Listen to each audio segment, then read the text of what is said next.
So, I recently finished Konami's newest entry, Silent Hill F, and I've seen a lot of back and forth about this game.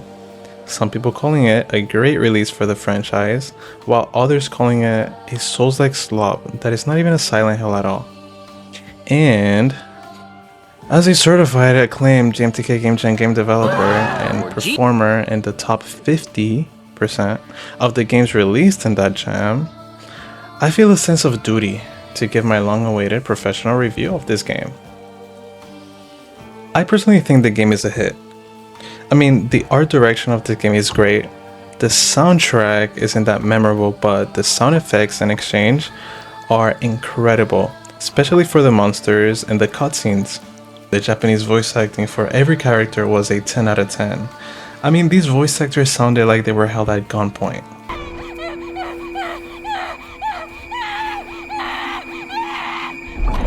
What the fuck?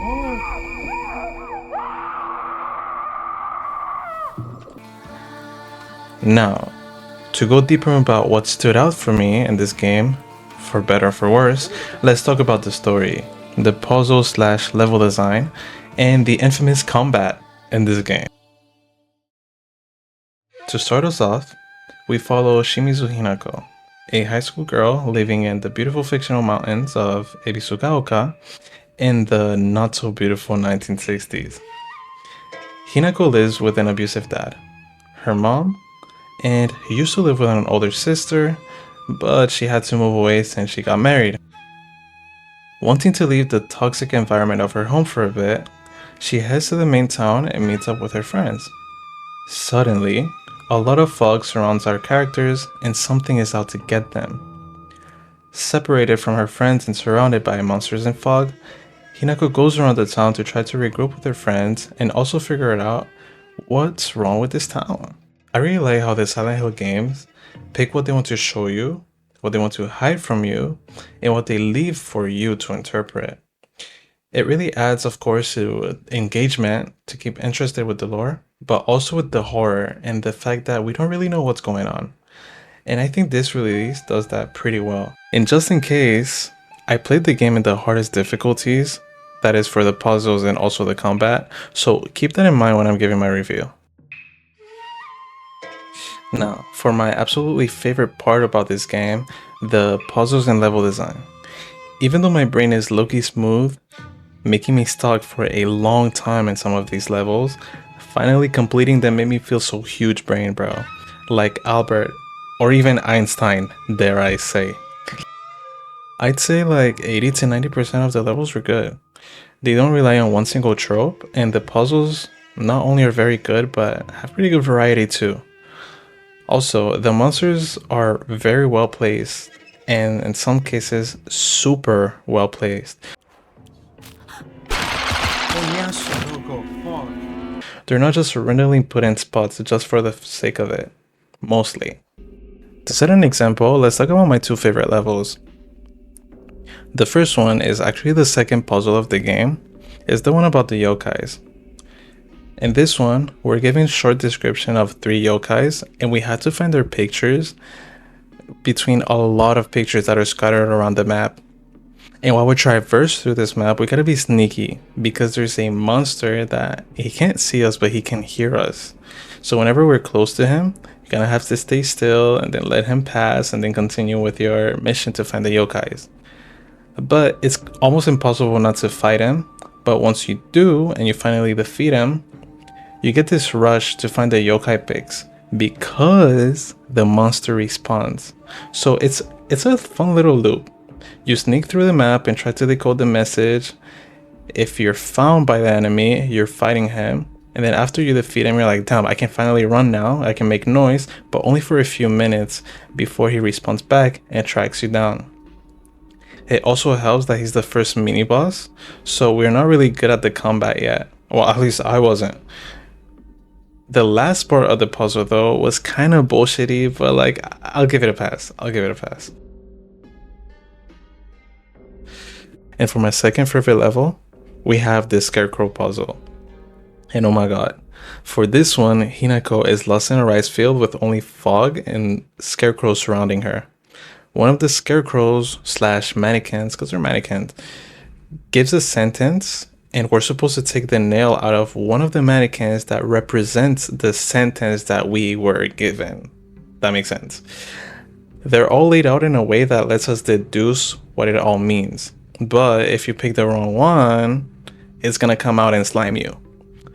So that of itself is a cool setting. You have puzzle where you gotta see which mannequin is portraying the sentence. But to add on to that, yo, chill. Stop.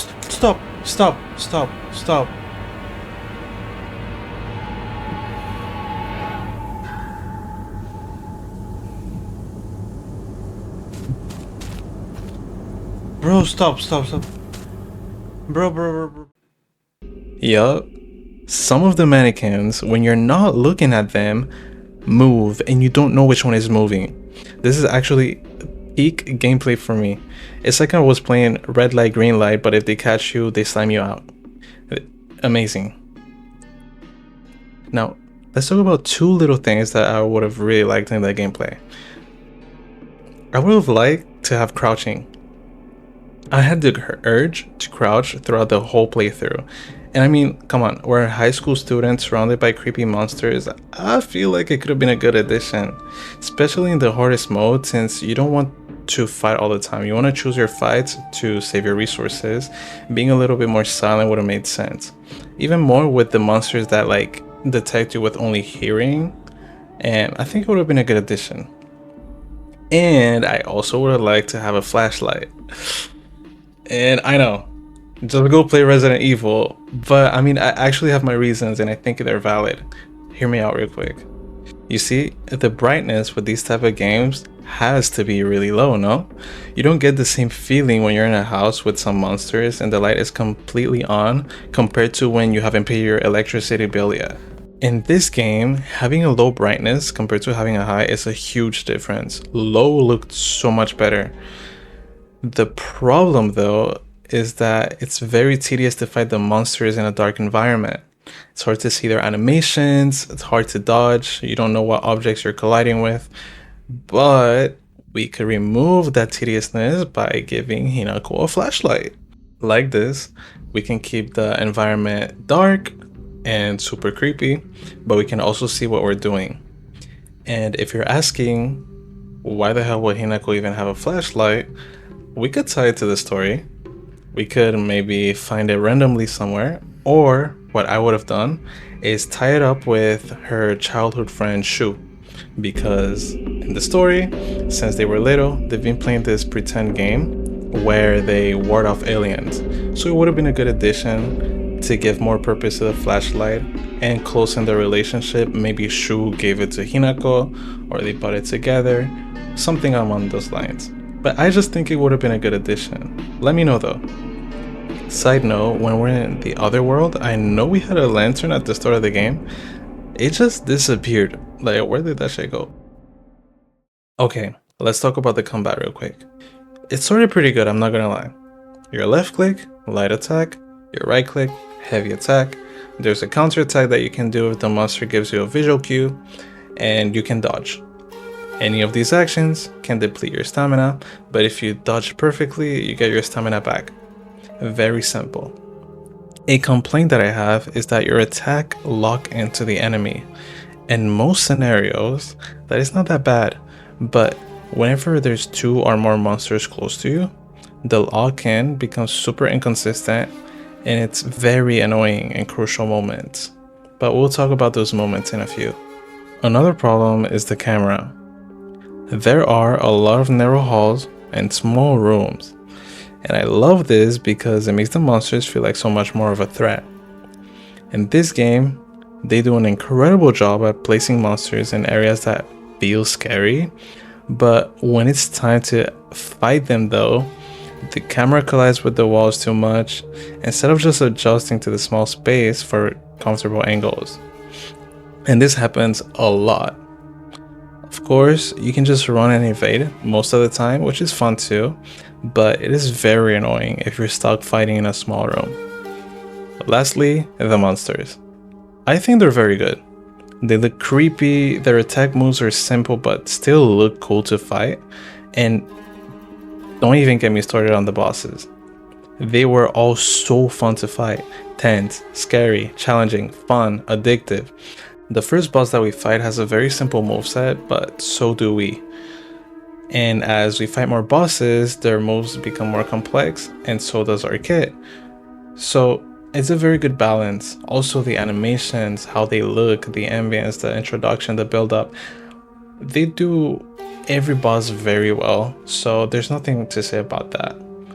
All in all, every monster is pretty well made, whether it's with the meanings that they have behind them or how you play against them. Except the pregnant monster. Brody, I think the worst part about this game is actually this monster. It depicts everything bad with the combat and how much spotlight they give to the combat in a game that is not about combat. Now let's talk about why this monster is so incredibly bad and almost ruined my whole experience with the game. Starting off with its moveset. At first we have a wiggle, then we have a vomit, and third we have a baby that it plows on the ground, which is a blob, and then after a few seconds that blob becomes an enemy. Mind you, the next times that you face this monster, and I'm telling you, it's gonna happen a lot. This is not a spoiler, this is a warning. The monsters that it births are gonna be harder and harder and harder. Look, the wiggle is bad because it's just boring to look at. It's slow, you will never get hit by it. Might as well just stand still monster. Like you don't have to do it. The vomit, my problem with the vomit is that they made it a prediction shot instead of just shooting at where the player current position is at. What I mean by that is that it looks at where you're heading in your direction and then shoots it to where you should be. And that's okay. All you have to do is when the monster shoots the vomit, you just dodge. You have a booming velocity and it's not gonna hit you because it didn't predict that you're gonna dodge. That's fine. The problem comes with the blob babies. Mind you, I was playing in the hardest difficulties, so it's probably better and easy, but the blobs have too much health, way too much. The first time you encounter this monster, it takes your strongest weapon, 2 heavy attacks, and a light attack to get rid of the blob. That's way too much. It takes up all your stamina and it takes up a lot of time. Time that the monster can use to shoot the fucking vomit at you. And if it shoots the vomit at you, you can't just walk away, you have to dodge. But guess what? You can't dodge because you use all your stamina killing the blob. Okay, let's say you hit it once, you hit it again, and then you save your last dodge to dodge the vomit. Perfect, you did it. Oh my god, the animation of the blob is starting to happen, so you go quickly to kill it, only to realize that you hit it 5 fucking times and it doesn't do anything because in the animation of the blob, the monster that is getting birthed is untouchable. It doesn't do damage to it. So it's not when it's birthed, but when it's getting birthed that you can't just, you're done. You're done. And don't think that's enough because we still have more. Let's go back to what I said about the lock-in attacks. It happens a lot that whenever you're trying to hit the blob and the other monster is close, your attack goes to the monster instead of the blob, and then the blob starts doing the animation and now you know you're fucked. So it's so fucking annoying for no reason. We don't need to do this. I am still not done though, because not only that does the pregnant monster have too much health, but in every place that they put that pregnant monster, it blocks off the area that you have to go to. And it's the only monster aside from the bosses that does this. So what are we doing? Why? Every time that you encounter this mini boss, which is too many times, it's just painful to fight. You can't escape it because it blocks off the area. It's just a boring fight, unfair, not good at all, bad design. I understand the meaning behind the monster's appearance, being something that Hinako doesn't want to turn into, like being a pregnant monster. And I get its importance, but like showing me that monster twice was enough, guys. I swear. Not 10,000. Like, we have a creature on 4 paws that plays Marco Polo with us, scarecrows that play a red line, green light, a rage baiter, and out of every monster you want to give this one a spotlight, bro? Come on, please. One fix that I could give to this monster is a hard to get but very rewarding weak point. So like, this monster is being carried by what it seems to be like a gremlin. It hides behind the monster like Mega Sableye.